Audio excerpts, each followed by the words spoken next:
Добро утро. Денеска е 7 март 2023 година. Јас сум Славе Младеновски. Започна уште ново издание на утрински печат на Слободна ТВ. Како што е вообичаено во секој издание во работен ден, започнуваме со разговор со колегата Дејан Андоновиќ за актуелни настани од светот. Денеска внимание привлече предупредувањето од Народна република Кина спрема Соединетите Американски држави за можна ескалација во односите меѓу овие две држави. Добро утро, колега Андоновиќ. Очигледно светот не мирува и секое утро имаме по некое ново изненадување. Еве сега најново односи Кина Соединетите Американски држави. Не е ново тоа Кина Соединетите Американски држави, не е новата тензија. Ново според мене е прв пат Кина возвраќа после серијата обвинувања и закани од Западот кон Кина дека Кина не смее да испорачува оружје на Русија, дека Кина не смее да и помага на Русија, да ја поддржува Русија и сите оние работи кои нели кога твојот непријател некој му помага, тогаш ти станува и тој што помага непријател. За прв пат, значи по овие серија би рекол обвинувања од страна на Вашингтон и Западот, Си Џинпинг и Пекинг од синоќа тргнаа во некоја контраофанзива, ги предупредија САД да ја сменат реториката и пред се курсот на политиката на конфронтација, така го нарече Си Џинпинг, а се однесува на тоа дека се зголемуваат тензиите во Пацификот, да се зголемува, иако многумина смета дека фокусот на вниманието е кинеското распоредување на морнарички сили во Пацификот околу Тајванскиот остров и бројните, како што јавуваат агенциите, нарушувања на тајванскиот воздушен простор од страна на кинеските борбени авиони. Од друга страна, Кина ја обвинува САД дека масовно го вооружува Тајван по урнекот на она што се случува во Украина, што според Си Џинпинг е порака кон Кина дека исто ќе се помине како Русија во Украина доколку се обиде да го нападне Тајван, што за Си Џинпинг е неприфатливо. Сакам да го искоментирате ова како можно сценарио или можна предпоставка. Соединетите Американски држави ја обвинија Кина дека извезува оружје на Русија, а мислам дека официјална Кина тоа го демантира.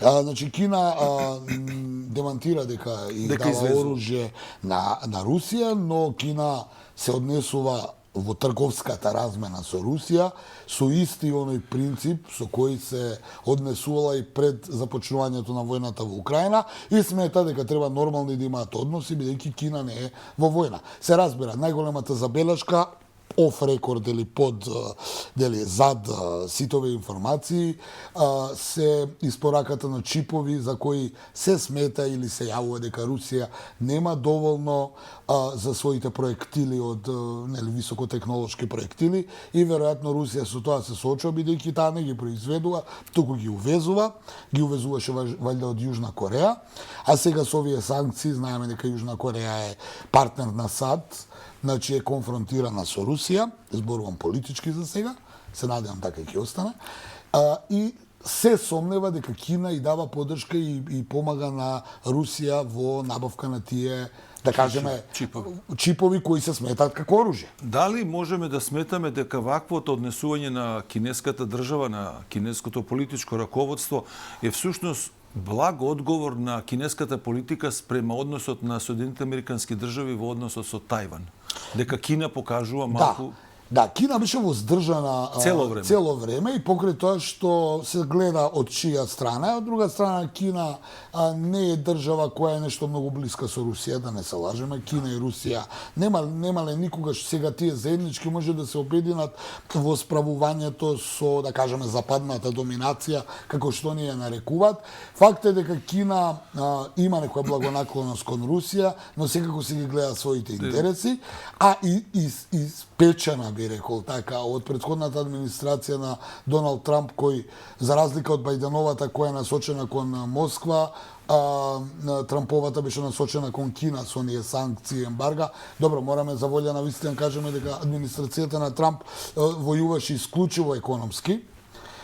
Дури се одважи да отиде во Северна Кореја, во Виетнам да се сретне со Ким Јонг-ун, лидерот на Северна Кореја, кој се смета, кој е сатанизиран и се смета за човек со кој не треба да се среќава и разговара. Така да таа администрација така правеше. Оваа администрација работи нешто друго, да имаме војна во Украина. Кина очигледно после година и неколку и месец дена од почетокот на војната очигледно полека си ги открива, да кажеме, позициите. Јас лично, ако ме прашаш, очекував дека Кина можеби ќе го искористи војната во Украина и да го дефокусира на Тајван и да се обиде да го заземе Тајван по населен пат, но очигледно морам да признам дека све повеќе мислам дека примерот со руското заглавување во Украина воено, како да ја предупреди Кина дека може да се случи исто на Тајван. Овој блок сакам да го завршиме со последното прашање, а се однесува на американската политика, конкретно на председателот Бајден, кој во неколку наврати изјавуваше дека ќе го бранат Тајван. Дали вака испратената порака беше јасен сигнал за опомена на кинеските политичари и кинескиот воен врв дека Америка со сите сили ќе го брани Тајван? Политиката на САД, на Соединетите Американски држави кон Тајван е малку чудна, зошто бидејќи колку што ја знам, нема дипломатски односи со Тајпеј. Значи таа не е. Они ја признаваат една Кина. Они признаваат една Кина. Од друга страна се обврзани воено да му помагаат на Тајванскиот остров до решавање на статусот на тој остров. Значи идејата беше Кина да се интегрира, една Кина, два системи, нели, по урнекот на Хонг Конг и Макао, кои претходно се случија. Значи Хонг Конг го зема од британците мирно, Макао го зема од португалците и сега требаше да се интегрира уште Тајван. Меѓутоа, јас тоа секојдневно во ова студио го зборувам, политиката се менува глобална, очигледно. Сега Вашингтон сигурно нема преку ноги да го признае Тајван, но очекувам дека доколку дојде до зголемување на тензиите, дека Вашингтон може преку ноги да одлучи и да го признае Тајван. Тогаш веќе доаѓа директна... Во судир со официјална Кина. Да. Моето прашање беше токму во тоа, дали процесите во односите меѓу Соединетите Американски држави спрема Тајван ќе дојдат до промена во односот со Кина. Сега сакам да се префрлиме на ново прашање, меѓутоа во истиот регион и повторно на некој начин е Кина поврзана, а станува збор за односите Соединетите Американски држави Северна Кореја. Вие веќе спомнавте за политиката на Трамп каде што ја посети и се обиде да... Ја посети за волја на вистината Кореја, туку се сретна во Виетнам на два пати со... Так, и се сретна само за да се... Ми се чини во Виетнам и дека вториот пат беше во Индонезија или Малезија. Сега не... Практично символично мислам дека се поздравија на границата со Јужна Кореја. Добро. Поентата ми е дали сега повторно таа политика што ја утврди председател, поранешниот председател Трамп, Бајден ќе ја менува и ќе ги заострува односите со Северна. Ќе потсетам дека републиканците и покрај тоа што Трамп беше некаков републикански кандидат, морам да потсетам дека 2001 година, веднаш по настаните во 11 септември, тогашниот председател Џорџ Буш помладиот, во предвечерието на нападот врз Авганистан, и само што го нападна Авганистан, излезе со една реторичка реченица, каде што рече, мора да се слуша светската оска на злото. Тоа беа Ирак, Иран и Северна Кореја. Американската политика има континуитет, значи покрај тоа што републиканци и демократи, вакви, такви, онакви, имаат некаков континуитет. Од оската на злото, ќе потсетам, тоа се држави кои развиваат нелегално биолошко, хемиско и атомско оружје. Значи, оската на злото... Таа беше дефиницијата. Првата од оската на злото, првиот режим падна нивниот довчерашен, да кажеме, сојузник, тоа беше Садам Хусеин и Ирак, каде што, нели, паралелно со Афганистанската војна, американците извршија инвазија врз Ирак. Ке потсетам, бидејќи ја следев таа војна, многу слична беше како оваа руска инвазија врз Украина, само многу пократко траеше, бидејќи Соединетите Американски држави заедно со Велика Британија го поразија Садам. Да, но и таму имаше, немаше, као што е сега војната во Бахмут, битката за Бахмут, за украинскиот град Бахмут, тогаш беше за јужниот град до Басра се викаше Касар, центар каде што британските падобранци на 100 пати влегоа и излегоа и само имавме извештај освоен или не освоен. Значи тоа е војната денеска, нема веќе она влегуваш и победуваш, туку има многу крви, многу битки. Но ајде тоа брзо заврши. Втора беше Иран или Северна Кореја, меѓутоа се сменија политичките движења во светот. Второ, за разлика од Ирак, кој беше многу не само тоа разединет, има шиити, сунити, курди, каде што Садам Хусейн, освен Багдад, ништо друго не држеше под контрола. Иран е голема држава, има 80 и кусур милиона. Западните сојузници се надеваат дека можеби преку Турција, која е пандан на Иран и по број на жители и по број на војска, можеби ќе направат нешто, но го пролонгира и се уште одат на варијантата има ураниум, нема ураниум. Меѓутоа, очекувам дека Иран ќе дојде на дневен ред, бидејќи многу отворено и дава поддршка на Русија. Сите поддржувачи на Русија на овој или оној начин се казнати. Северна Кореја беше трета, која очигледно има атомско оружје, бидејќи мојата теза е дека доколку немаше атомско оружје, до сега сигурно ќе беше срушен тој режим таму. Меѓутоа, никој не би ја нападнал Северна Кореја ако има атомско оружје, бидејќи може да дојде до некаква нуклеарна војна.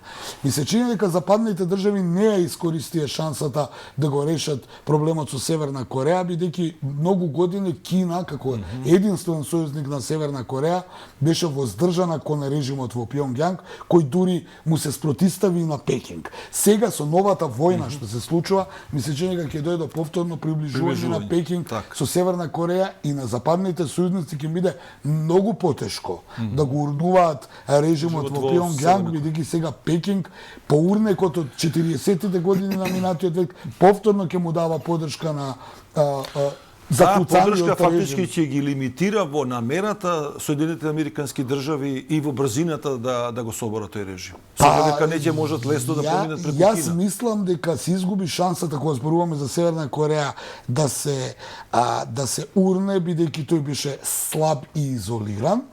А сега со новата војна тој затоа што постои закана за Кина дека американците уште едно подоцна ќе кинезите нормално ќе сакаат да го активираат за да им биде некоја одбрана од Јужна Кореја и Јапонија, кои се традиционални сојузници на САД. Само да се оградам на крај. Ова се со шпекулативни размислувања и сублимирање на станите кои се случуваат. Повторно ќе кажам, според мене, веста на денот е прв пат Си Џинпинг излегува јавно да ја критикува американската политика, на конфронтација нарече и ги предупреди дека тоа може да има големи последици. Кога еден оваков лидер излегува во јавност и кажува овакви зборови тешки, веројатно нешто се случува што ние воопшто не можеме да видиме. Уште еден блок со две прашања, станува збор за ситуацијата во Бахмут, руско-украинската војна. Зеленски изјавува дека е потребна помош на војската, истовремено менува кадри од безбедносните служби. Тоа е едното прашање во рамките на овој блок и иницијативата на унгарскиот министер за надворешни работи по средбата во групата Г7 меѓу американскиот и рускиот министер за надворешни работи да се почнат преговори за руско-украинската војна. Ако идеме од второто прашање, унгарскиот министер за надворешни работи има една иницијатива која сепак Унгарија е членка на НАТО. И многу мал одглас и реагирање може да предизвика кога не успеа кинескиот предлог или некој од овие поголеми држави, посилните играчи. Сега Унгарија, а знаеме и од чија страна е. Добро, Унгарија има легитимитет тоа да го каже, бидејќи има и свое малцинство во Украина, за кое Будимпешта тврди дека во моментов има големи последици. Јас таа иницијатива поише би ја рекол за внатрешна употреба, бидејќи кога ќе дојдат избори, еве ние правевме напори. Што се однесува до Бахмут, тезата е следна. Битката за Бахмут покажа неколку работи. Прво се работи за престиж. Путин има потреба после подолго време да прикаже во јавноста дека има освоено еден поголем град или еден поголем воен успех. Од друга страна, Бахмут покажа нешто друго. Ако зборуваме за руската страна, Бахмут е буквално престиж помеѓу Пригожин и приватната Вагнер група, која претходно ги критикуваше руските сили дека слабо се борат и дека поради тоа немаат напредок на фронтот, па им беше дадена шанса сега они да покажат дали можат и тие заглавија.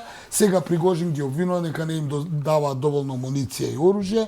До друга страна, Москва вели, вие премногу трошите муниција и оружје бидејќи не сте А добро. ефектите се слаби. Ефектите се бидејќи не сте добро обучени. Тоа е тој судир политички. И трае. Од украинска страна, мораме и тоа да го кажеме, имаме судир на актуелниот претседател Зеленски со актуелниот шеф на украинскиот генералштаб Заложни, човек кој мора да се признае дека покажа дека со своето воено вештина и се спротивстави на една огромна армија како што е руската, човек за кој многумина сметаат дека ќе го наследи Зеленски на наредните председателски избори кои се следната година, и тие имаат тука судир, имено Заложни, генералот смета дека треба да се повлечат украинските трупи, има околу 10 на 15.000 војници. Тоа беше вестот пред неколку да дена. се повлечат, за да нема непотребно жртви, бидејќи стратешки не е толку важен да има толку загинати и мртви.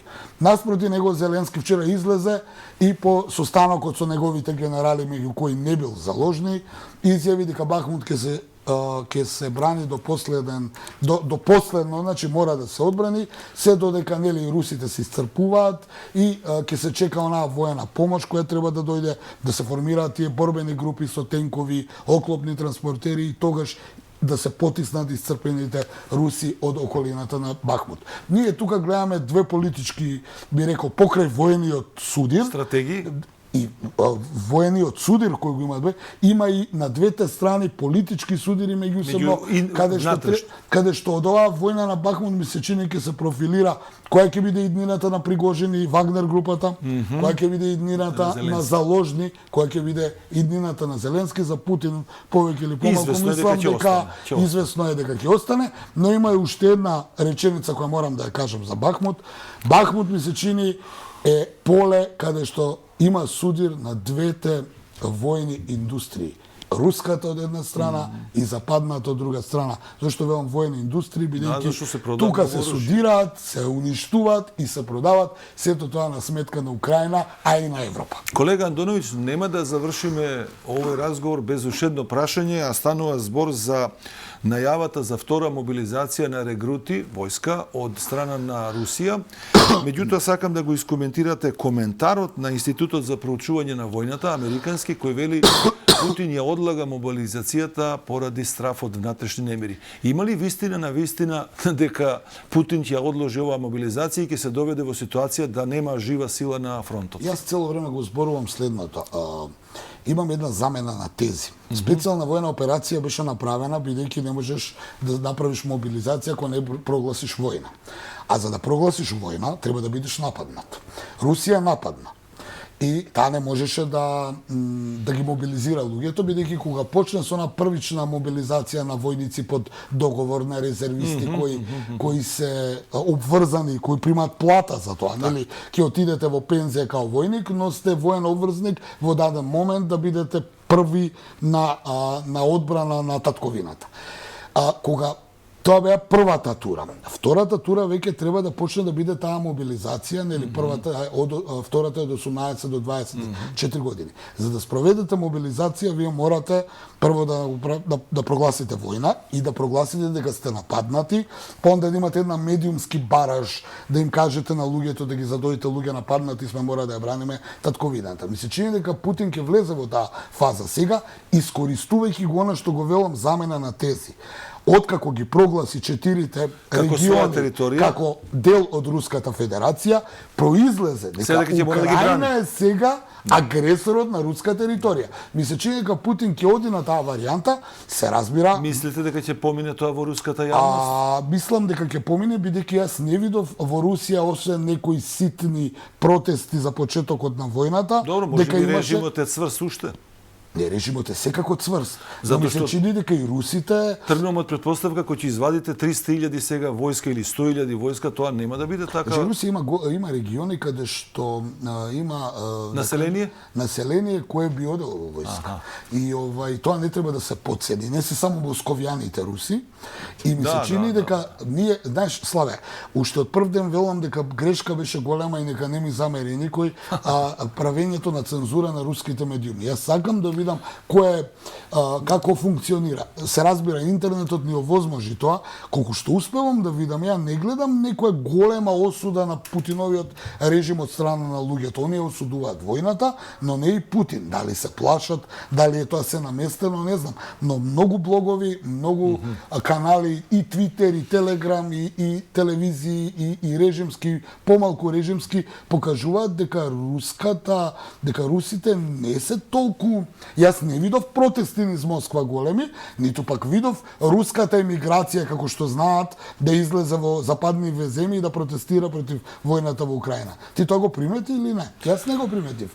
Има многу руси што живеат во Лондон. Има и руси што живеат во Индонезија. Да, јас забележав една ситуација и мислам дека уште стојам... Никој не се буни против војната. Да, и стојам на тој став дека благиот, под наводници, напад врз Украина се должеше на голем број руско население во Украина и се штитеше да не биде загрозено. Како се влошија состојбите, први што почна да ја мразат војната, всушност беа русите од Украина. Добро, на страна од украинците. Тие, ако се руси, тие не се во Русија. Не се во Русија, да. Домот му го рушиш. Домото. Што ако е русин, кога му го рушиш домот? Тие се првите жртви. А втората ситуација што ја забележа беше после онаа прва мобилизација, каде што навистина се побунија русите и рекоа...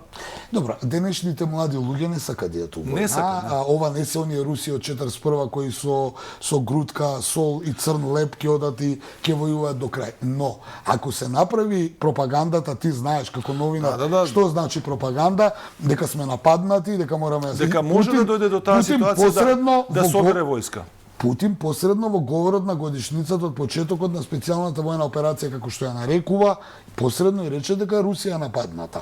Тоа за мене беше увертира и вовед во ова што јас го кажувам и предпоставувам дека е така. Нормално, ќе видиме дали сето тоа ќе испадне така, но ако една од лошите проценки на Западот беше, значи на војното поле има Русија лоша проценка.